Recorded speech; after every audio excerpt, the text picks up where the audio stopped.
Thank you, George. Sorry, just having a second there with recording, my bad. Thank you for joining the July 26, 2018 edition of the Sustainable Materials Management Web Academy, Pay As You Throw, Best Management Practices and Successful Programs. We are happy to have you participating. This 90-minute webinar is hosted by the U.S. Environmental Protection Agency to provide training and a networking opportunity to state and local governments, non-governmental organizations, and other stakeholders interested in sustainable materials management. Today's webinar will feature 3 speakers discussing Pay As You Throw, a trash collection program, also referred to as unit-based pricing, Save Money, Reduce Trash Smart, and a few other clever titles. All create a direct economic incentive to recycle more and generate less waste. This webinar will describe Pay As You Throw programs and other policies that may help increase recycling, and 2, share examples of implementation at the local level. We'll be joined by 3 presenters: Susan Bush, representing the Carton Council, who in collaboration with government sorting facilities and recyclers have worked to provide 60% of all U.S. households access to carton recycling and provide policy tools. Charles Kamenides from the city of Longmont, Colorado, who launched a new Pay As You Throw program back in April 2017 that offers variable rates for 3 sites and to their residents, as well as curbside recycling and compost. And finally, a local connection, Jillian Wilson Martin from the town of Natick here in Massachusetts, that has a mature Pay As You Throw bag program that was implemented in 2004 and have recently introduced some new features to this program. Before I turn the presentation over to speakers, we would like to conduct a quick poll today to gauge our audience. Please respond to the following questions, and you can respond to more than one. My interest in learning Pay As You Throw today, not a Pay As You Throw community, just doing general research on Pay As You Throw, looking for some tools, considering adopting Pay As You Throw in your community, or looking for other models if you are a Pay As You Throw community, just trying to see if there's a better option out there. All right.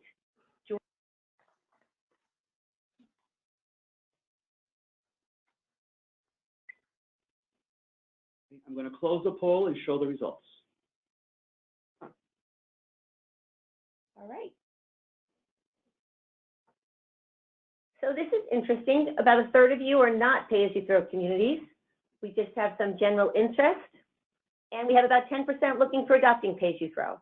And only 3% on the phone that are Pay As You Throw communities. So that's really kind of an interesting demographic. So thank you so much for responding to that quick poll. At this point in time, we'll put up our disclaimer slide and remind you that we will take 1 or 2 burning questions after each presentation, and we'll have a longer question and answer session at the end. Please feel free to type your questions through the webinar. And moving in today's webinar, please note our disclaimer. And now to our speakers. I have the pleasure to introduce our first speaker, Susan Bush, a consultant with RSE USA, representing the Carton Council. Susan, I now turn the presentation over to you. Great, thanks so much. Thanks to EPA for hosting this and handling all these wonderful logistics. And thanks to Charles and Jillian for joining us, and to all of you for spending your time here today. Hopefully you get some valuable information. And to the Carton Council for supporting my efforts here today. This is the webinar format, which Chris just went over, so I'm not going to spend time there. And I have quite a bit of information today, so I'm going to try to resist the urge to talk really fast. So who is the Carton Council? The Carton Council is a group of carton manufacturers that was formed in 2008 to help increase the recycling rate of cartons. And as Chris mentioned, that recycling rate is now over 60% today in the US. And so cartons are considered a recyclable commodity at that point. They've worked with ISRI to develop a carton grade called PSI 52, and also to encourage and implement proven policies and best practices in recycling, which is what brings us here today. Sort of the rising tide floats all boats mentality. So why encourage certain policies? Well, certain policies are proven to be effective at moving the needle. We hear a lot of communities say their recycling rates have stagnated, But pay-as-you-throw in particular is one policy that has been proven to be the single most effective way of reducing the amount of trash disposed and increasing recycling. And we'll go through some of those numbers that communities have seen. It's a relatively low-cost way to make change, but it's important to implement best practices so that you get the results that you're looking for. At the same time, we realize pay-as-you-throw is a flexible program, and your community is going to make decisions based on your own community's goals and needs. So one size definitely does not fit all. So this is just a quick ditty showing how policy is an important driver to maximize recycling, and this is one of those tools available on the Carton Council's website, which I'll show you shortly. So some other policies that we think are really effective, that I'm not going to spend a lot of time on, but just sort of breeze through. Universal recycling, which universal recycling is basically just ensuring that recycling is as easy and convenient as disposal. So that means usually coupling a recycling container with a trash container. That's usually pretty easy to do in a residential setting and sometimes at commercial settings. Often the challenge is at public events and away from home establishments that are just not always well served. And it's best when pricing is bundled and there's no opt-in for recycling. So in other words, in communities where recycling is at an extra cost or where residents have to opt to have a recycling cart delivered, for example, it's proven that those recycling rates are lower and obviously participation is lower. So just having that expectation that everybody gets a recycling container and expecting everybody to participate is really a better practice. Another effective policy is hauler licensing. Hauler licensing is important for most communities in terms of ensuring that haulers have the proper insurance and all of that. But it also works well when multiple haulers serve a community. It can ensure that the same level of service is provided community-wide. So, for example, the same list of materials is collected by every hauler, that kind of thing. It also protects the hauler because everybody's following the same set of rules. So everybody's on equal footing. And then we get to pay-as-you-throw. So pay-as-you-throw, like I said, is the single most effective policy to increase recycling and decrease disposal. It's usually implemented with a base price or a base fee that includes recycling. It may or may not include yard trimmings, and it may or may not include a base level of trash service. But it generally includes recycling and may include some other services like household hazardous waste site or something like that that's available to all residents. And then an additional fee is charged for additional trash disposed. So essentially, like Chris said at the beginning, it provides a monetary incentive to think about and to reduce the amount of trash disposed. It's important that incremental costs are adequate to encourage recycling. If an extra cart, for example, is only 50 cents a month and you're getting an extra 20 gallons, it's not going to really incentivize a change in behavior. And like I've mentioned, it's a flexible system, so it can be implemented in a variety of situations. So here are some of the options that are available if you're thinking about implementing pay-as-you-throw. You could have different size carts or different size bags for trash. Some communities with pay-as-you-throw bag programs have small and large bags. You could have different size carts with a free second cart for recycling. You could have pay per bag with or without a cart. Some communities have pay for out of cart setouts only. Some people refer to that as a hybrid program. Some communities don't allow out of cart setouts at all. So that's also a decision that your community would want to make. And a lot of communities don't want that for efficiency reasons or for safety reasons. Also, the funding structure is a decision that would have to be made. Funding for pay-as-you-throw often is partly in the tax base and partly an additional fee, either paid on a utility bill or paid by somebody when they purchase their bags. So that's a change for some communities. It can be challenging if a community's always had tax-based services. And now the cost of the program is suddenly more visible and more transparent. So that can be a change for communities. And at the same time, some communities also decide to reduce the frequency of trash collection, or they may choose to do that after pay-as-you-throw has been implemented. They may add a bulk collection program, perhaps with a bag or tag or sticker attachment, make that part of a pay-as-you-throw program. And some communities choose to add a compost program, particularly with food scraps, to further enhance diversion. So those are just some options that you might think about if you're a community that's considering implementing pay-as-you-throw. So how effective is pay-as-you-throw? Now this data is from Lisa Skumatz and her crew.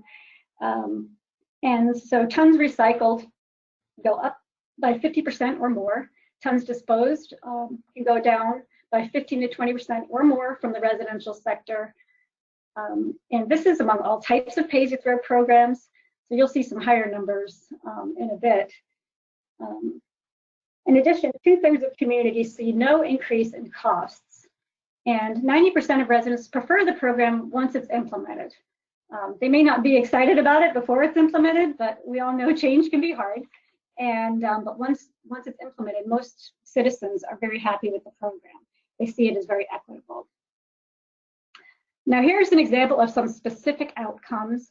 These are all bag programs, and so there are blanks because I didn't have data for all of those points, but you can see that recycling has increased, whether it's presented in tons or recycling rates, and waste disposed has decreased in these communities that implemented pay-as-you-throw.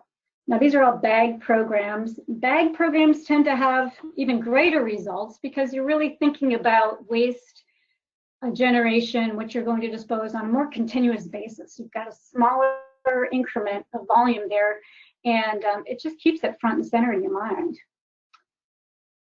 So here is some data from EcoMaine. EcoMaine did a study of about 20 communities.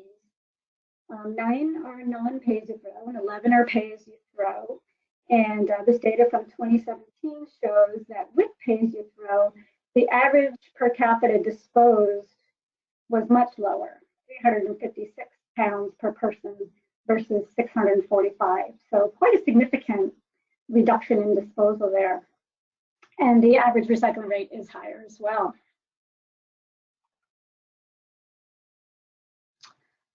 So this is a slide that's from some data from Neil Seldman in an article that he's going to release in September. So I appreciate that he was willing to share this ahead of time. And I look forward to seeing that article. As you can see here, the blue is pay-as-you-throw with bags, and the pounds per capita per year disposed is much lower, on average 344 pounds per person with pay-as-you-throw bag programs. The green bars and the paler orange bars are pay-as-you-throw with carts, variable size carts. With food collection is the green, and without is the lighter orange. And so you can see how food collection, it makes some change, but that's not huge. And then the 64-gallon overflow cart, those darker orange bars, the far right, those are just for that hybrid program I mentioned, where residents have an extra fee if they have out-of-cart setup. So that didn't have much of a change really in change of behavior relative to the others. So you can see sort of which strategies here impact behavior.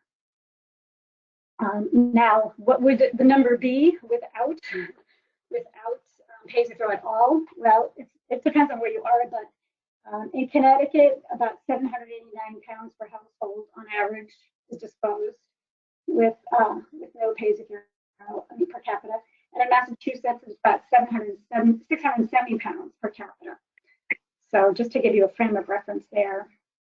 Hey, Susan, you're cutting up a little bit. Are you close to the phone? Yes. Can you hear me? Yes, we can hear you, just a little bit warbly. Okay, sorry. I'm speaking through the computer. Okay, here's some more data that describes some results in New England communities. The top bar for each community is before pay-as-you-throw, and the second is after. And you can see that tons disposed in all of these cases goes down pretty significantly, and tons recycled goes up. It's a nice visual. But also what's interesting is total generated is down. It decreases quite a bit. So where is that waste going? So I think what's interesting is that people really changed their behaviors. They changed the way they think about generating waste when they have a pay-as-you-throw program. So some of this material is not being generated anymore. Some of it may be not captured in data. So for example, they may be backyard composting, or they may be delivering some goods to regional recovery programs like electronics program. They may be donating a lot of goods to Goodwill or other locations. So those are some reasons why that second bar, the generation bar, is much lower in the second, which makes us think about data and how to track progress. It's really good to get down to the pounds per capita per year disposed. At the end of the day, that helps you really track progress over time as your population grows, and sort of takes out of the mix the worry about not capturing everything generated. So most of us want to keep an eye on recycling rate as well. But if you're going to compare apples to apples, that pounds per capita disposed is a really good metric, I think, to use. Okay, and this is results of a citizen satisfaction survey of 11 municipalities in 4 different states. And most did find the program to be favorable and fair. The thing about pay-as-you-throw is it treats trash as more of a utility like water and electricity, where people are paying based on what they're generating. So most people do see it as equitable in the end. Most people, 89%, said that it performed better than or at least as well as expected. And 77% said that they were more likely to vote for somebody who supported that type of program, or that it made no difference in their thinking about who they would vote for. So here is a list of some of the benefits and concerns with pay-as-you-throw. I've talked about most of the benefits. Of course, the big one for municipalities is that it saves on disposal costs, and it saves on overall program costs. On average, pay-as-you-throw bag programs, the total program costs are reduced by about 13%.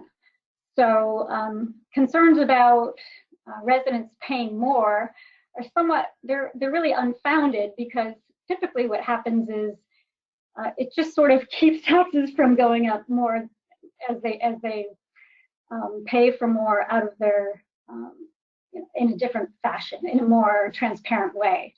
So total costs of the program are going down, but some people feel like they're paying more because it's coming out of their pocket more directly.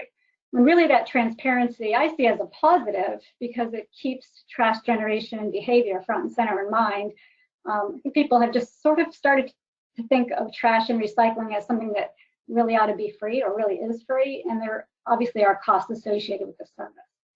So other concerns, illegal dumping. Illegal dumping has really turned out to be more of a fear than an actual outcome. Most illegal dumping issues that we see tend to be hard to manage materials like appliances or furniture and tires and that kind of thing, construction and demolition debris. So when people talk about the fear of illegal dumping, it's generally an unfounded concern. Although most communities do keep a closer eye on that when they first implement a pay-as-you-throw program, so they can be aware and be responsive if there are any issues. So other critical elements, obviously best practices, including enforcement and communication and outreach. Like anything else, you want adequate funding, goals and performance tracking, and of course, robust end markets. So some of the best practices for pay-as-you-throw. I'd recommend a very simple rate structure with some flexibility. And by that, I mean, you don't always know exactly what your residents are going to choose in terms of size of cart or not how many bags they're going to need. So if you can structure the program so that it doesn't take an act of God to change the rates at some point in the future, that's best. You just want to, you're not trying to gouge residents, but you want to make sure you have adequate revenues to provide the service. You want easy, early, frequent, varied education and outreach, and clear roles in education and outreach if it's a shared responsibility, for example, between you and your hauler. And again, that pricing differential needs to be significant enough to move behavior.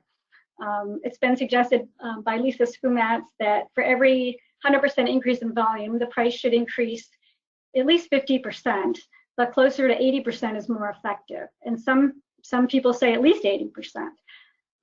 So you think about that in terms of moving behavior and really providing a financial incentive to change behavior.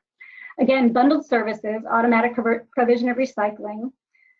If it's a cart system, a lot of communities say they prefer to have a recycling cart be larger than a trash cart. Some communities recommend offering a mini cart, which is less than 20 gallons or so.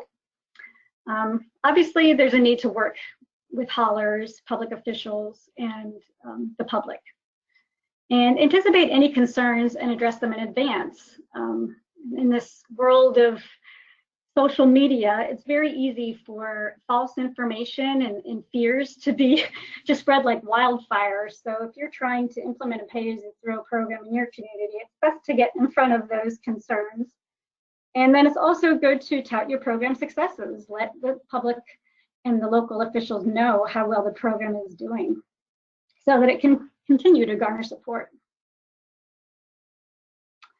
Now I'm going to switch a little bit to tell you about some of the tools. These are some of the policy tools on the Carton Council website. I'm not going to go through them all right now because of time, but we have these tools, and the bottom two are under development. So having to deal with funding mechanisms for recycling. So those will be out there soon. This is what these tools look like. These are unbranded, so they don't have the Carton Council logo on them. So local governments, state governments anybody can feel free to take them and use them as they see fit, share them, share the information. We just want people to have the tools available to improve their recycling programs. Some of the ways you might use these tools is to see how various communities have used these policies.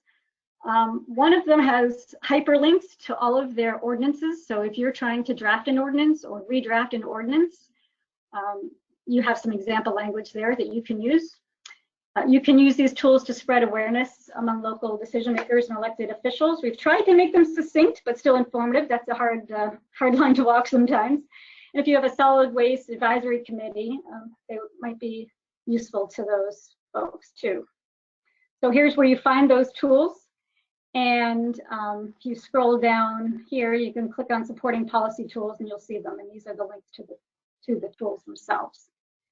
And now for additional information on pay-as-you-throw, here are some sources. As I mentioned, Neil Feldman of Institute for Local Self-Reliance will be publishing papers coming up soon.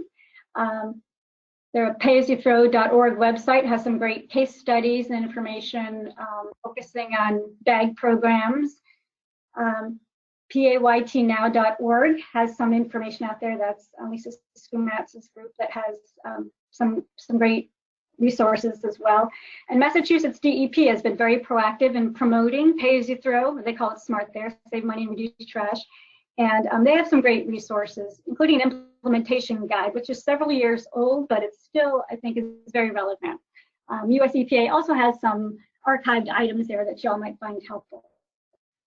So I thank you for your attention, and I know I went through that really quickly. If anybody has any questions later or would like more information or backup information from these numbers, I'd be happy to provide them to you. And there's my email address. Great, thank you so much, Susan. We have many, many questions, and I don't think we'll get to all of them, but I want to rest assured we're going to be highlighting a cart program and a bag program. So we'll get to the specifics on that in the next two speakers. One question, though, I thought was interesting, we talked about the financial incentive, Susan, was how many communities that were including trash and property taxes actually reduced their tax rate when they implement pay-as-you-throw? Have you talked about that at all? Actually reduced their tax rate, did you say? Yeah. Oh, probably none. I hate to say it. What generally happens, I mean, I've never gotten a tax rebate, have you? Probably none, but what happens is, we all know taxes tend to move in one direction. And so when pay-as-you-throw programs are implemented and part or all of the cost of the program now is outside of the tax structure, what happens is the overall cost usually goes down, particularly with a bag program, maybe not with carts, depends on a lot of factors, but the taxes that you're paying will just simply be reallocated to other programs and other needs in your community, and will likely keep your tax rates from going higher. So, I mean, that's just, you know, no fault of the program, but it's what towns do. It's what taxing entities do. They don't give you rebates. Absolutely. And then the other theme of a lot of the questions, and you touched on it, Susan, but just to reiterate it for our last question for you is contamination rates. Have you, talk a little bit more about pay-as-you-throw versus non-pay-as-you-throw collection methods. Contamination is obviously a big issue today, and we're not going to get into the issues with China on this webinar. But just talk about contamination and how that flies. Yeah, well, contamination obviously is an issue across the board, and we've seen an increase in contamination with single stream recycling. But single stream recycling has seemed to have a greater impact on contamination than pay-as-you-throw. I mean, all communities that I've done studies in, you can see some wish cycling going on out there. So I think when communities see contamination, often it's not that people are trying to save money because they're trying to put it in their recycling bin versus, it seems like they're trying, I can see the logic, they're trying to recycle things they think should be recyclable, but they can't be. So really it's all just an issue of education. But I don't see a significant increase in contamination due to implementation of pay-as-you-throw per se. Great. Well, thank you very much for your presentation, and we will now turn the presentation over to Charlie. Charlie is the Solid Waste Manager for the City of Longmont, Colorado. And Charlie Kamenides, please join us now. Thank you. Can everyone hear me? Can you hear me? Yes. Clear enough? Okay, yes, great. Perfect. Well, hey, I want to thank you all for having me today, and I really appreciate EPA putting on this series, but I also want to thank all the people who are taking time in their day to listen to this. Again, my name is Charlie Kamenides, and I'm the manager here in the City of Longmont, and I manage the Waste Services Program. And if we can go to the next slide, please. Today, I'm going to cover 4 major areas here. I want to maybe talk a little bit about Longmont's waste services, why pay-as-you-throw for Longmont, and then talk about the process of how we got there. And then, of course, I want to talk about some results that we had. So next slide, please. Longmont Waste Services for the City of Longmont is a city-operated division. So it's not privatized. It's an enterprise fund set up, and we service 30,000 residential customers here in Longmont. And the way we're codified to have that. So our code reads that all residential units, single family up to 8 units, are required to use our service. The service is run with 30 full-time employees. Of that, 21 of them are our field employees, our route drivers and collections. And we have 9 administrative support across our department, from call centers to business service admin. And we run on a budget of about $8.5 million a year. We really like to focus on the services that we provide. So we focus on our compost, recycling, and trash collection. And we do have some other services that we offer the city through our department. And we manage a recycling center, and we have a few peripheral citywide services that we offer: an annual leaf collection, annual branch collection, and we also offer a chemical event once a year for our residents. Next slide, please. A little history about Longmont's waste services. So Longmont began our municipal trash service in 1948. And over the years, all of the councils have since chosen to keep it as a municipally run service. So that talks about the city wanting to manage that. Originally, Longmont took our trash to a local landfill here in Longmont, but it reached its capacity and was closed in 1992. We did not build another landfill, and we've since then been taking our material to a regional landfill that's about 17 miles away.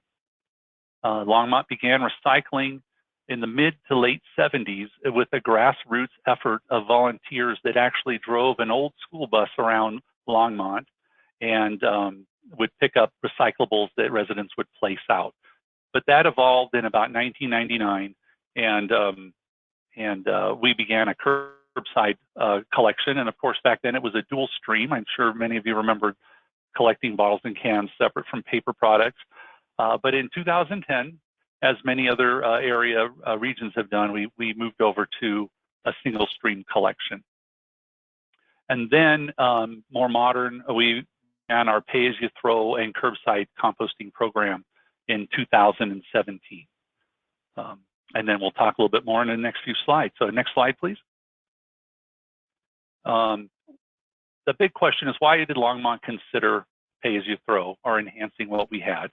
And it was about the increased importance of what we do.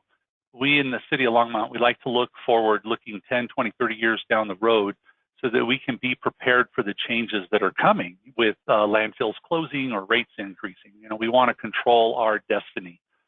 So we have created more focus on diverting materials from the landfill, and primarily because landfill rates are increasing. I wanted to share that in the time I've been with Longmont, I've seen a double in the rate of our landfill rates. I've yet to see them reduce. And then also one regional landfill just to the north of us here is scheduled to close in 2025. So it's reached its capacity as well. So the importance of planning for the future and sending less to the landfill really evolves around it's expensive and difficult to open more landfills, and we just need to look forward and plan our future waste management needs. And for Longmont, our future is less landfilling and more managed diversion. And what we'd like to talk about is that small changes make big impacts. So expanded choices like that pay-as-you-throw offer for trash subscriptions are really a good way, similar to as Susan said, is a good way to incentivize recycling or composting or other diversion. What we have implemented with pay-as-you-throw is a less cost for smaller trash can and a higher cost for bigger trash can be the incentive for the recycling and compost diversion. So next slide, please. And then again, with the increased importance, I want to stress again Longmont's desire to reduce landfilling. We also adopted our sustainability plan, and in one of the components within our sustainability plan is concerning, of course, our waste management. And our overarching goal for that component is to increase opportunities for waste diversion, education, and reuse.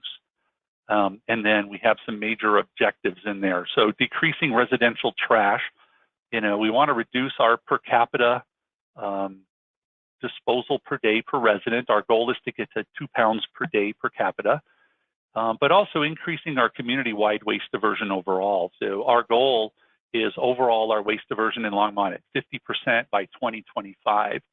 I'm happy to share that we're close to 40% diversion rate right now.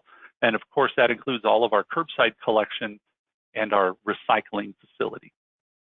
And another big objective that we have that's really important for municipalities is waste diversion throughout our city operations. So we're in the process establishing our current baselines, but we are also currently working and expanding throughout all of our city facilities, including our recreation buildings, the special events. You know, in our parks, we have trash and recycling, our operations divisions, as well as our engineering and project management, trying to incorporate more waste diversion. And another very important component for pay-as-you-throw is equity in rates. We felt, and our council felt, that if you generate more trash, you should pay more. So the higher the use, the higher the rate. And again, pay-as-you-throw is created similar to water rates or electric rates. Next slide, please. So I'll share a little bit about our process and how we got to a more enhanced pay-as-you-throw. So council provided some direction for staff to implement a pay-as-you-throw, but also a curbside composting service. That came about because we had a community grassroots efforts push to start a composting service. So with that, our council relied upon staff to evaluate and explore options for pay-as-you-throw. The feedback that we were receiving from our community here in Longmont was a number of residents were in favor of curbside composting and the smaller trash options. But also some feedback was there was some residents that did not want compost. So there was actually, groups of people saying we don't need it or want it. But also along with that group, there was a group that said if there was going to be compost, it was important that the compost service was a separate fee and paid for itself. So what we did was we hired a consultant, as many of us do. We worked with Skumatz and Associates, Lisa Skumatz, and her team. And we started off by performing a field study of the curbside trash use across Longmont's residential area. And what was interesting was the results indicated that of the containers that were all evaluated, 70% of our residents used only 3/4 of those large containers. So that was initially telling us that residents are oversubscribed. They could use a smaller container. And we also realized that much of what was in our containers, or the containers out there, had a lot of yard waste, leaves, branches, et cetera, and quite a bit of recycling material, easily to recycle. So from that, we determined that an enhanced pay-as-you-throw would complement our curbside compost, would complement a curbside compost program, and it could also incentivize curbside compost and also help us to reduce our landfill waste. So part of the work that Lisa did was also to create several cost and risk models, which is really important as if you're going to move into a pay-as-you-throw program, because you need to know how you're going to roll that out and what that's going to impact your funds. We evaluated mandatory programs where everyone would be involved with the compost, opt-out rates, opt-out options, or opt-in programs. We also did analysis to develop the trash rates. So as we were moving towards the pay-as-you-throw program, we wanted to make sure that we had sensible rates to ensure our fund stability. And then, of course, part of the work was to establish and develop the rates for our compost so that that fund or that service could pay for itself.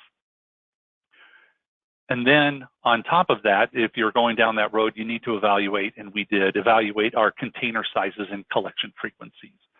So after all of that information and all of that study that was done, it was presented to council, and our council did select to go with a stronger pay-as-you-throw, which included increasing the rates of our trash, and also adding a smaller, less expensive container as well. So we went and almost doubled the rate of our largest container, and then added an every other week trash service. And we also initiated our compost service. And then once that was approved, we implemented that in April, just a little over a year ago. Next slide, please. So I wanted to take us back a little bit and reflect for comparison. Before we enacted a really serious pay-as-you-throw approach, Longmont did have 2 trash container sizes, and the 2 containers that residents had to select from, we had a 48-gallon and a 96-gallon, but the rate differential between the 2 was just way too low to really call it a pay-as-you-throw program. It was roughly $3 difference between a small container or for double the value or the volume of disposal. With our new approach, though, we added a 48-gallon every other week collection, and we still have our 48 and 96-gallon weekly collection. But the cost differential between containers is between 80 and 100% between containers. That really is creating that sense of point for customers and residents to make that decision to have a larger container. Our projection from our program is we think that we'll reduce the number of 96-gallon containers by about 50%, and then that would be distributed over the 48-gallon and the every other week services. Next slide, please.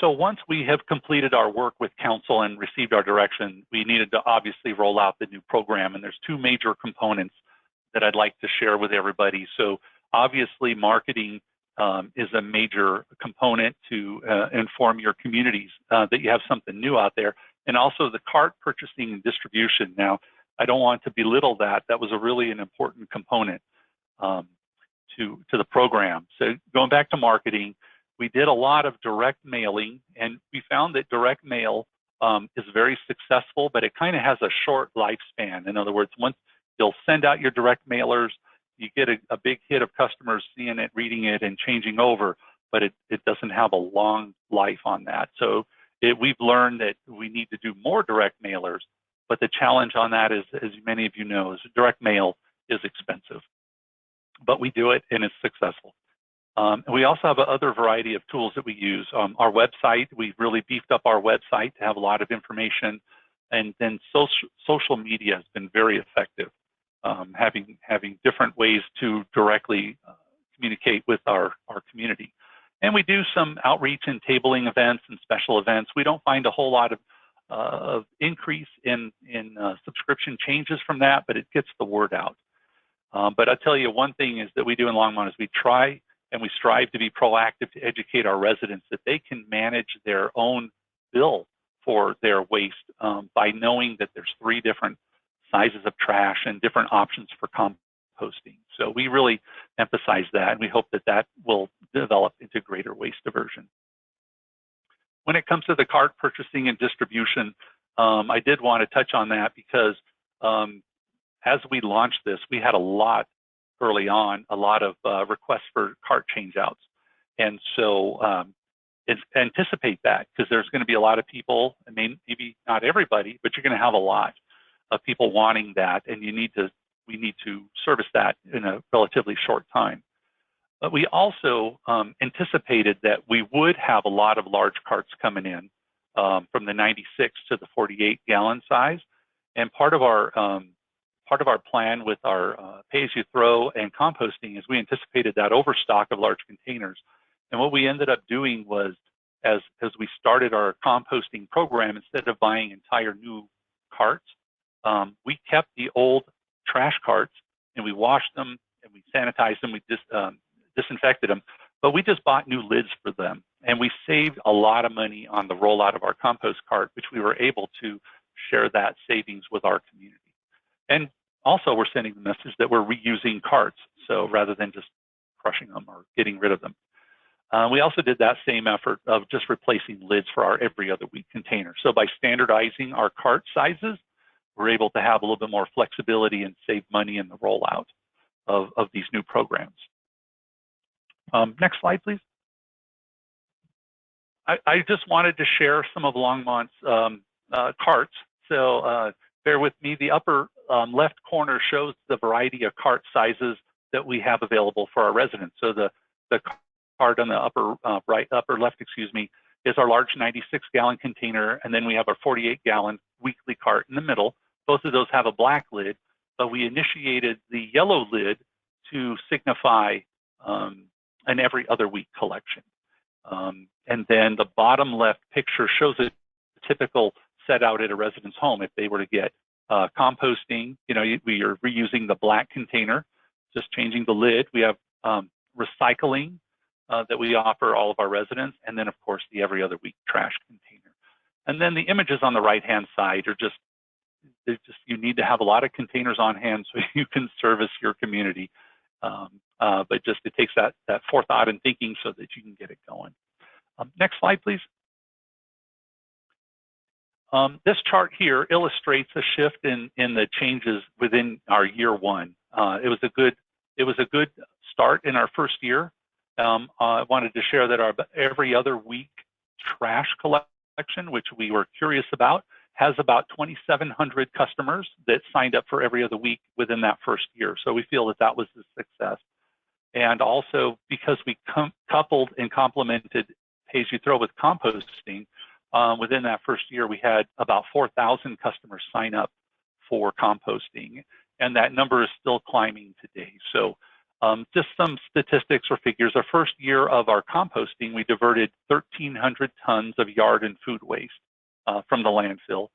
And then I wanted to share some information on our landfilling, but I don't have all our numbers in just yet. But of our trash tons collected and landfilled, we're in the first 6 months of Longmont's collection, we've landfilled about 13,000 tons, but that appears to be on our way to have an overall reduction of landfilling by the end of the year. Longmont's typical total landfill tons per year is between 28 and 30,000 tons. And if we stay on this trajectory, we should be lower than that. So we're really excited to realize those reductions.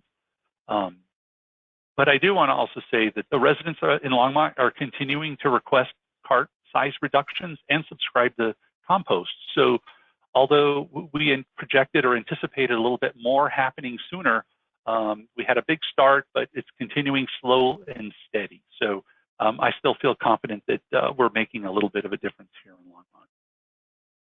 Longmont. Next slide, please.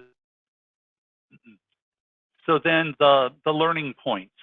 There's a few good points that I can share with you. Complementing the pay-as-you-throw with a compost program, if you don't already have that, we learned really offers the customer an easier way to get to a smaller trash can and overall reducing their landfill volume. So what I mean by that is by combining those two services together, the residents feel comfortable. They have some comfort in that they still have volume for disposal, but they're in a sense sorting out the materials that will be landfilled and sorting out what we can recycle or compost. Also that those who already generated in Longmont small volumes of trash really feel good about the equity of paying less with the new every other week rates. So by incorporating the pay-as-you-throw and having a really low rate cart that's a small volume, we got a lot of positive feedback from that. And then an interesting thing that makes a lot of people nervous when you're making new programs is we anticipated a lot of complaints over the rate increases and the new program, but we actually had very few calls regarding major complaints of that nature. We had people calling, but it wasn't at all what we thought it would be. So we felt good that residents really kind of understood that rates increase, but having pay-as-you-throw gives you an opportunity to select your rate. And then interestingly, as we're growing, Longmont is growing at the seams here, we're busting at the seams, new customers that are subscribing, a lot of people coming from different parts of the country are still subscribing to the larger containers, because what an important component in your pay-as-you-throw program that I'll share is that you really need to think about what that cost is going to be for your larger container. So the analogy here is that in Longmont, we almost doubled our cost for the large container, still only $24 a month, but we think now in hindsight that maybe is still too low of a number to move people over a lot faster. So the advice is think about what those rates are, and the dollar really helps to guide some of those decisions. So then another point for our learning points is that a strong marketing effort and budget is necessary to get the word out to everybody. So with that said, best results during the active campaigns were the mailers, the social media, and local media stories. So we worked with our local paper. But also one of the marketing approaches that surprised us was we did what we call a value package, and then we determined that all the new choices appeared to be overwhelming for our residents. But when we decided to bundle and create these value packages that really kind of resonated across the community. And we got a major upswing in people calling and saying, we want that value package. So again, as you're marketing, think about how you bundle your TV or your cable, or you'll buy a value meal. It really resonates with the community in a marketing sense. And then a couple more points. We had 14% of the residents have changed or reduced their trash service level with pay-as-you-throw. So again, I think that's a good start. And we project at the end what we're going to see is an equal split between the trash container sizes. So from the 96, 48, and every other week, we anticipate that it'll balance out about 33% amongst those selections. And of course, those will have impacts on our landfilling in a good way.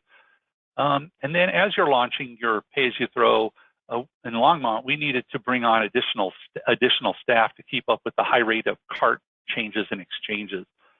Wanted to share at the peak of when we launched the program, we were exchanging between about 80 carts a day with our community, and we're a relatively small community. But we were also delivering up to 250 compost carts a day. So it launched, and it was really exciting and really active at first. And just you need to make sure that you got your staff available there to take care of your customers. And last but not least, the pay-as-you-throw changes are, I will say, are going a little bit slower than we had initially projected. We thought we'd be a little bit more advanced at this point, but the residents are continuing to change to smaller containers, and we're slowly, the customers are choosing to reduce their container sizes and to get compost. So although it has slowed, it's still slow but steady, I like to say. So next slide, please. And with that, I want to thank you all, but open the floor up for some questions or thoughts, or what are the next steps? Great. Thank you very much, Charlie. We have many, many questions, and I'm just going to handle a few of the nitty-gritty ones first on the actual program. First off, do you have automated or fully automated collection? Yes, our trucks are a fully automated side load trucks, and that's why we utilize the cart system. We don't do, I know that in the previous presentation there were some bag options, but we don't offer that. Great. And your 50% diversion rate, does that include leaf, branch, yard waste? It does. It does. It would include that because those items actually make it to our recycling center where we have a large organics pile. And that begs the next question was, when you say recycling center, is that a drop-off? Can you explain that a little bit? Absolutely. Thank you for asking about that. So our recycling center, we actually call it the Waste Diversion Center, kind of a neat name, but it's just a drop-off area. And the front portion of it has primarily for cardboard and single stream and some shredded paper. But for our customers, we have some enhanced, because the front is open to the public. But the back portion of it is really restricted to trash customers for the city of Longmont residents. And it contains opportunities to recycle motor oil, large bulky metals, and of course, branches and yard waste and a few other specialty items. Great. So it's really a drop-off center. Gotcha. Can you also say in the fee structure, do the residents pay for the actual containers, the carts, or do they just pay the subscription service? The residents just pay for the subscription service. But I will say that through our development codes, when new units are built, part of that program includes a cost up front when they're building units to pay for that infrastructure. But once all that's in place, residents are only paying for the monthly fee, and the city also pays for maintenance and replacement of any damaged carts. Great. And then you use the word compost, collecting compost. I'm assuming that's collecting food waste at the curb? Yeah, I apologize on that. We talk about that here in our region. We call it curbside composting, but it's really fair to say that it's a curbside organics collection.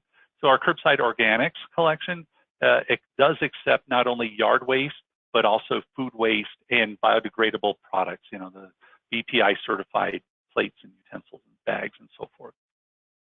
And but is it that definitely material includes food waste. And is that material currently being composted? Absolutely. Excellent. And then I have another, just a very nitty-gritty question on, do you have programs for low-income folks or folks with special needs or medical conditions, anything like that, that might impact the rate structure? We don't have any programs like that that would impact our rate structure. We do a few special services for people with service needs. Those that can't bring their carts out to the curb, we have a collection program that we'll assist them on, and they have to register and qualify. But those residents, we would pull the container out, dump it, and take it back. But none of those services actually impact the rates, as you asked. Great. And then I have one last kind of a policy question was, is there any zero waste planning that is as part of your pay-as-you-throw program? That's a very big question, and the answer is going to be yes. When we're talking about zero waste, it's really kind of talking about referring back to our sustainability plan and the components in there about waste management. And they really do really go around the concept of zero waste, as we're talking about. We want to offer components to options to our residents so that they can reduce what goes to landfill. That's kind of tied into the zero waste. When we're talking about policies, purchasing plans, or how we manage our waste within city facilities or projects, it's all tied into zero waste. Well, it's definitely when we're working special events throughout the city, they have a zero waste component to them. We talk to the vendors, we have triple bin systems and all that. So the umbrella of zero waste is very broad, and it does trickle down into all of the components that we're doing here in waste services. Excellent. So we have many more questions, and lots of folks want more information on your program. If you have anything written down further, we'll talk about that later. But let's turn it over at this point in time to our final presentation. We will turn it over to the Town of Natick, Massachusetts Sustainability Coordinator, Jillian Wilson-Martin. So Jillian, you're our wrap-up speaker. Please go ahead. Great, thanks. Thanks for hosting, and thanks to everyone who's listening. As Charlie said, this is really interesting to learn about all the different pay-as-you-throw programs out there. And Charlie, I learned a lot from your presentation, so thank you for sharing that. My name's Jillian Wilson-Martin. I'm the Sustainability Coordinator for my town here in Natick. And as a Sustainability Coordinator, I work on a lot of different projects, from energy efficiency and renewable energy to recycling education. So it's really a broad swath. And our program is a pretty established program. I started, my position was created in 2014, and our pay-as-you-throw program began actually 10 years prior. So I ended up doing a lot of research and calls to people who are on some of our original committees that established the program, and learned a lot about how we got to where we are through that process. So just a little bit about Natick so you can understand the type of community we are. We're kind of one of the quintessential Massachusetts communities. We like to refer to ourselves as the home of the champions. We're the birthplace of Doug Flutie, and we are located about 15 miles west of Boston. There's approximately 34,000 people who live in Natick, and our DPW provides in-house trash and recycling collection services to about 11,000 single and smaller multifamily homes. And we do that by providing weekly trash collection with trucks that have a driver and a picker, and then every other week recycling collection through automated trucks with bins that we provide. On the upper right, you can see a picture of our DPW. That building is essentially a net zero energy facility. And we were talking about landfills with Charlie. Here in Natick, all of our trash is sent to incinerator. That's about 50 miles away. Natick used to be a town that had a lot of trash. And this is a picture that is a recent one, but it's very resonant. It very much looks like what trash was in the early 90s in Natick. So almost every day was similar to what we now call bulk pickup, and it was really becoming an issue for our DPW to service that. Today, we have a much different picture. We have really great source separation at the household level, and you can see the different kinds of materials we collect. Our trash in our blue pay-as-you-throw bags, behind the pink textile and household good bags that we collect every other week, and our curbside composting bins. This is for food waste. We do not include yard waste, and we are currently doing a pilot with about 500 households for that program.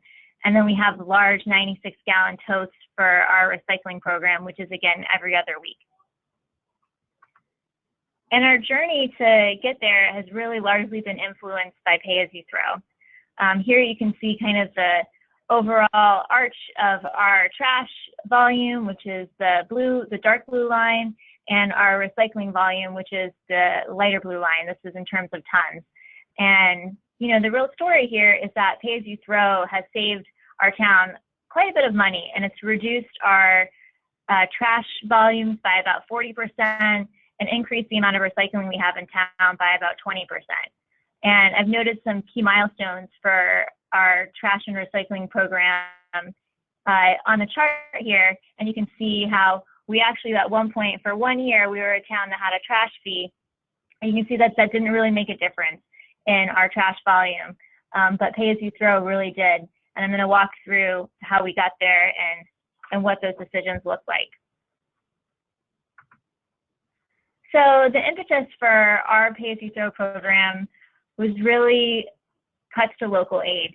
And local aid in Massachusetts had been declining for many years. There was a 35% decrease in local aid between 1994 and 2004, which is approximately when our pay-as-you-throw program started. And at the same time, our disposal costs were rising. Tip fees had increased by about 30% in that same 10-year period. And we ultimately had a budget shortfall of $1.5 million. And to avoid having layoffs or program cuts, the Board of Selectmen initially decided to institute a trash fee for $150 per household for 1 year to just quickly balance the budget.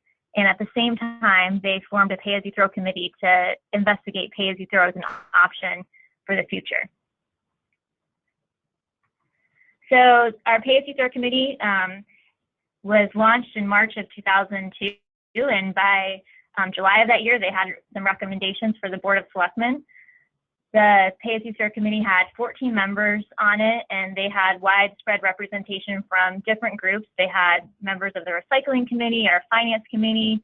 We had a trash picker on the committee, a member of our Board of Selectmen. And this is a group that worked really hard and spent a lot of time evaluating pay-as-you-throw options. And they had little subgroups where they were investigating the cost of bags, the different size of bags, a lot of different things. And in addition to making recommendations on pay-as-you-throw, they also were champions in terms of public outreach and education. So ultimately, the recommendations that they provided to the Board of Selectmen was to move forward with the pay-as-you-throw program and to use the pay-as-you-throw program to price it such that it would cover the revenue that was generated the previous year from the trash fee. So their goal was to make sure that they could get about $1.5 million, which is what the trash fee was able to deliver. In doing that, they set a goal of being able to pay for about 50% of our disposal and collection costs, so essentially the sanitation services. And we have always been a bag community. We have not been a cart community. We offer 2 bag sizes, a 15-gallon bag for $1 each, and a 33-gallon bag for $1.75 each. We sell these bags at retail stores. So essentially every store in Natick that's either a convenience store or a grocery store will sell these bags. The retailers do not make any money on them. It's just part of being part of our community. We do offer recycling for free through this program. And one of the other recommendations of the committee was to really just do a lot of education and marketing to really help households make the transition. So this is just one of the many different pieces of material that this committee worked on. 2004, there was Facebook and some other social media, but it was a different landscape in terms of communications at that time. So we did a lot of mailers. We had a lot of support from Mass DEP on funding some of those educational materials. And this is a FAQ that was sent to everyone in terms of a household mailer. And one of the biggest messages that seemed to resonate with residents and with what the Pay-As-You-Throw committee was communicating was, again, what we've heard from Charlie and from Susan, is the equity. And it just wasn't really fair to be charging people a trash fee, the same trash fee when one house was putting out more trash and not recycling, and the other was doing the opposite. So in 2003, in July, so a year after that trash fee, we started Pay-As-You-Throw, and everything was going pretty smoothly with residents until we had some pretty significant political backlash. And the backlash was really coordinated by a small group of residents, but they were very effective at really creating some problems for the program. So they, made attempts to disrupt meetings by driving by the town hall when school committee and board of selectmen meetings were happening and honking and really being rather aggressive about their anger over these fees. And they actually instituted, or they were able to get enough signatures to demand a special election to overturn the Pay-As-You-Throw pricing or program. So that was a unique moment in time for us as a community, and we had a special election in December of that year, so 6 months about after the Pay-As-You-Throw program had started, to potentially overturn it. And what was really interesting about this election is that we had 6 weeks to prepare for it as a community, and to actually make the change, the opponent to Pay-As-You-Throw needed to have at least 20% voter turnout. And we created a Natick Saves Ballot Committee. And so this was a group who was out there campaigning to keep Pay-As-You-Throw. On the right, you can see some of the literature that they sent to residents about the Pay-As-You-Throw program. And they were, hugely successful. 72% of the people who voted no, which was actually a yes for the Pay-As-You-Throw program. They voted no, not to eliminate it. And we had a 27% voter turnout, which is actually pretty high for a local election. We just had an override vote in town for building a new middle school, which was, a pretty popular subject in town. And for that election, we only had a 25% turnout. So people showed up to vote for paying fees for trash, which is interesting. So the benefits of Pay-As-You-Throw, I think, are pretty well understood by now based on Charlie and Susan's presentations. But number one, they resolved that budget issue for us, and that was huge because it prevented layoffs and it prevented people having to lose programs that the town offered. It reduced waste. We do not have a long-term waste reduction goal yet. Something we're working on, but it significantly cut our waste, again, by 40%. Something else that hasn't been talked about is that it also reduced our collection costs. So prior to Pay-As-You-Throw, when we had a lot more trash, we were collecting trash every weekday, so 5 days a week. And we did offer a bulk pickup program, which we continue, and we were doing that program on Saturdays. So we were having to pay overtime for that program. By reducing our trash, we were able to shorten our the amount of days that we collect. So we now collect only 4 days a week, and we do bulk pickup on Mondays now. So we no longer have to pay overtime for that service. It increased our recycling, and again, greater equity is something that we found to be a positive. A few lessons learned. We really understand that no one size fits all. every community is very different, and it's important for people to think about that in their programs. We also learned how valuable wide stakeholder engagement is to adopting pay-as-you-throw and getting people to be motivated enough to turn out to vote in favor of it. It really was an education campaign that made that successful. We did see really very real savings, but we have not yet increased our bag price. So our bag price was established in fiscal 2004, and it hasn't changed.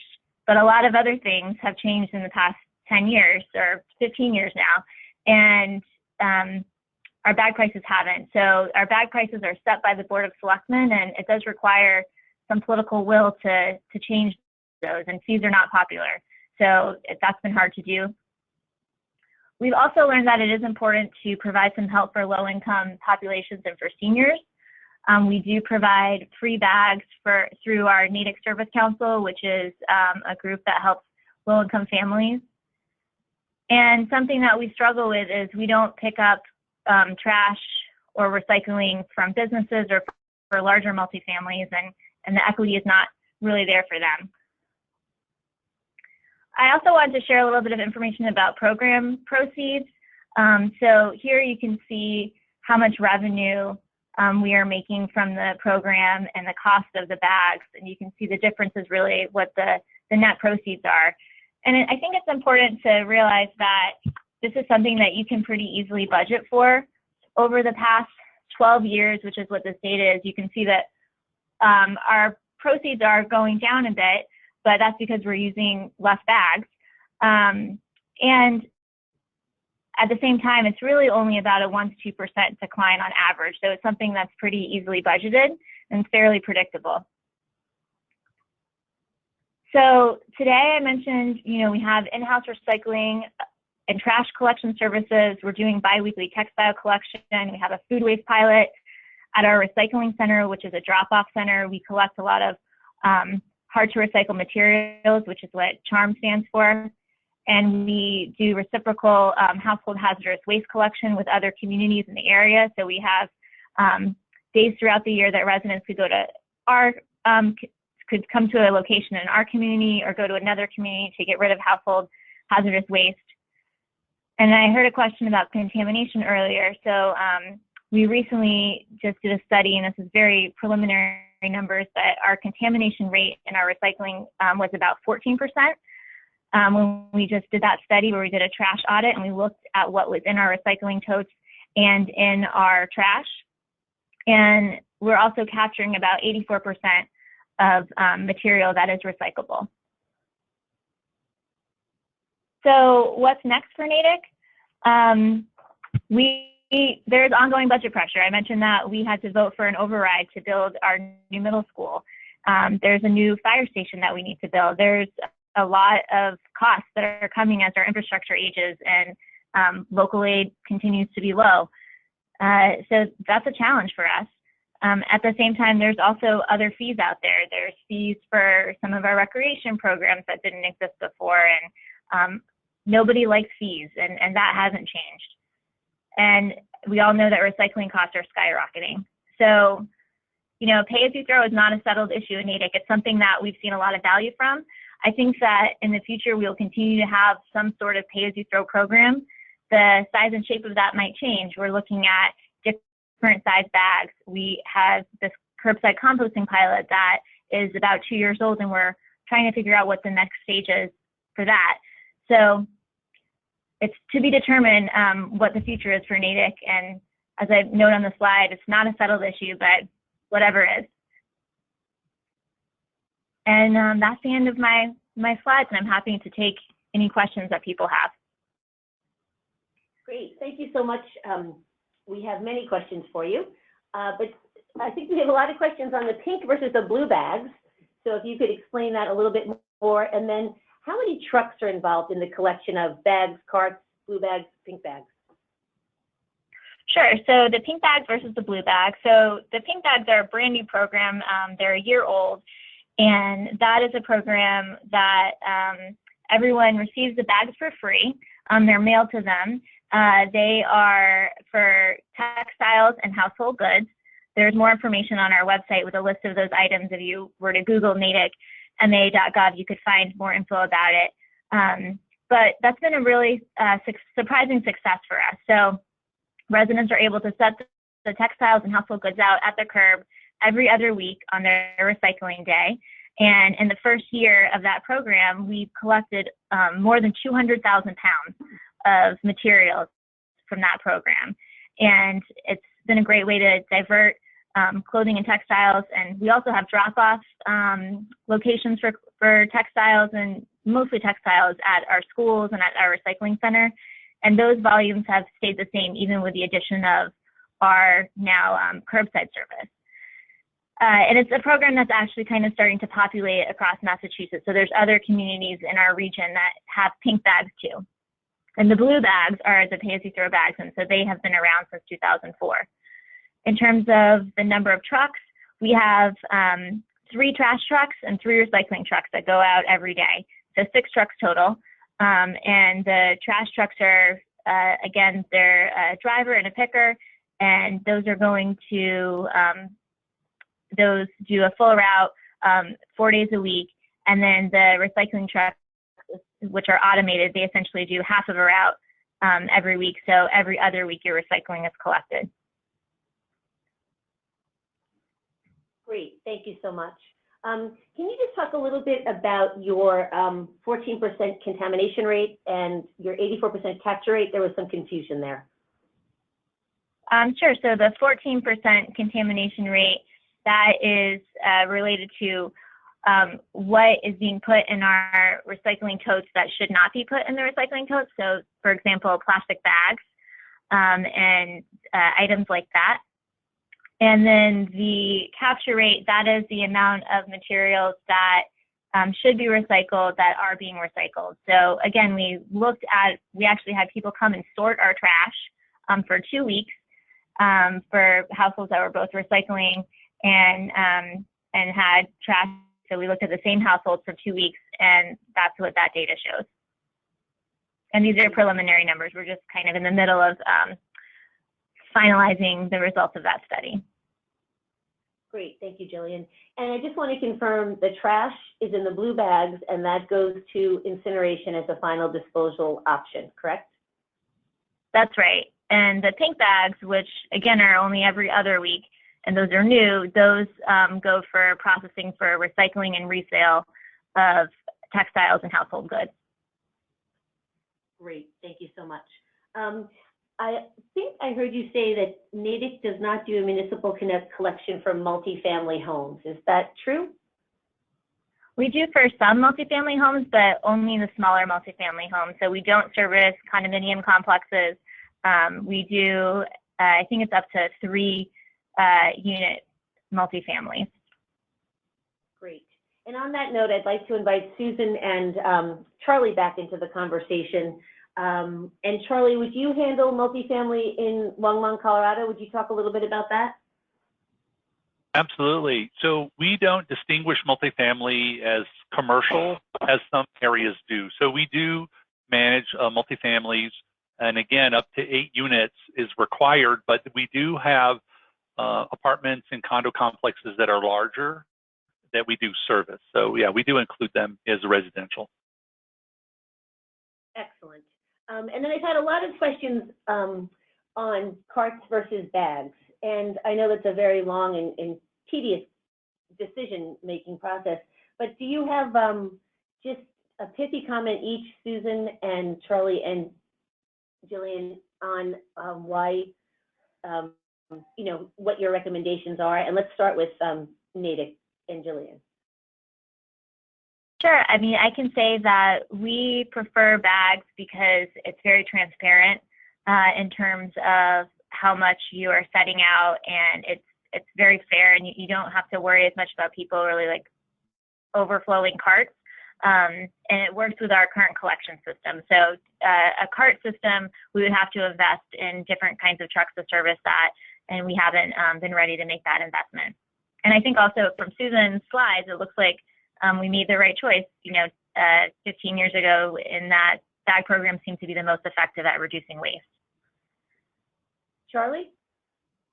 Good question. So Longmont has opted over to go to a CART program, and a big driver for that early in the 2000s was to really reduce the injuries received by manually collecting materials.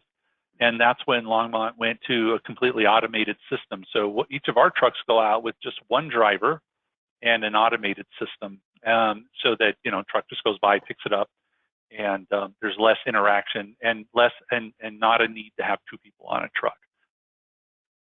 Great. And Charlie, can you just back up a little bit just to the last question on what is the largest building that you served in Longmont? Either individual instances? You're saying what's the largest multifamily unit volume that we're collecting? And I think we have one that's 200 and something units. So they get pretty big. The point in our municipal code that says you're compelled at 8 units or less, but that doesn't preclude larger complexes from selecting us as their service. It gives those larger complexes the option to look at the private sector. But we do some that are in the 200s, 280 units, I believe it is. Great. And Susan, finally, the conversation we had about bags and carts in tandem. Do you want to talk a little bit to that? Yeah, I mean, yeah, ¿por qué no los dos, right? Why not both? No, I think I like automated collection for those reasons that Charlie stated, because of reduced injury and employee retention and all that good stuff. But the benefit of the bags in terms of driving continuous waste reduction behaviors is also compelling. So I see a lot of communities have great success with bags in the carts. And sometimes that can also mean that communities can have fewer sized carts. So in other words, you may have over volume in a sense, but you're managing fewer types of carts, which is administratively easier and takes up less space and so on. Logistically, it's a little bit easier. But so typically that's done with a camera on board the vehicle, and if the trash is monitored as it's tipped, and if there's an unofficial bag in the trash can, then the hauler makes note of that, and the household's notified. Often there's a warning, and then there's a fine. Most times people do the right thing, and they're playing by the rules. But anyway, that's how I've seen it work. Great. And that brings us to a question on enforcement, both for Jillian and for Charlie. Jillian, do you have any enforcement for either recycling contamination or pay-as-you-throw, or what type of program does the town have? Well, for the pay-as-you-throw program, it's pretty easy because we just don't pick it up if it's not in a blue bag. For recycling, it's a little harder because we do have automated trucks, so our drivers are empowered to not pick something up if they see like a trash bag sticking out of a recycling tote. And also they have cameras so they can see what is being put into their truck when they tip the recycling tote, and they can leave notes. I'm not sure how often that actually happens because the volume is pretty significant that they have to do in their route, but that's generally how our enforcement works. Charlie? Yep, I would say very similar to Natick there, that each driver's pretty well committed to ensuring that they're not picking up a lot of contamination. And so there's a lot of flexibility that I give all of our drivers to get out, and we have these prefabricated tags that we can identify, check mark, and put it on the handle that informs the resident if they have something that's a contaminant, overweight, or that we don't want in there. Usually that ends up that a resident will correct their issues, right? Similar to anybody else in the collection industry, and then we'll go back and pick it up. When it becomes super egregious, that's when I would be involved and I'd go do a site visit. But that's about our enforcement. Our drivers are engaged, and especially with our composting organics program, our driver that we have there is very engaged. And again, with the cameras all over the truck, or if we see plastic or non-organic material, we'll tag it, we won't pick it up, and then we engage with our customer. We have not enforced anything with a fine. Not an approach we want to do at this point. So our last question, I think, want to tag on to what Jillian had said about Natick voting to continue pay-as-you-throw. and direct it to Susan and say, do you know of any communities that have gotten rid of pay-as-you-throw once it's been implemented? I only know of one. I know one that talked about it, besides Natick. East Lyme, Connecticut ended their program in 1998, and that had been implemented, I believe it was in 92. And I think it was for political reasons, basically. And meanwhile, their neighboring community, Stonington, which has a very similar demographic, has saved $6 million in disposal costs over that period of time, and has disposed about 50% less per capita. So, you know, that's the only one I know of. I see different numbers of communities with pay-as-you-throw, ranging usually in the 8,000, just under 9,000 communities range, and I just don't hear of a lot of communities that have gotten rid of it.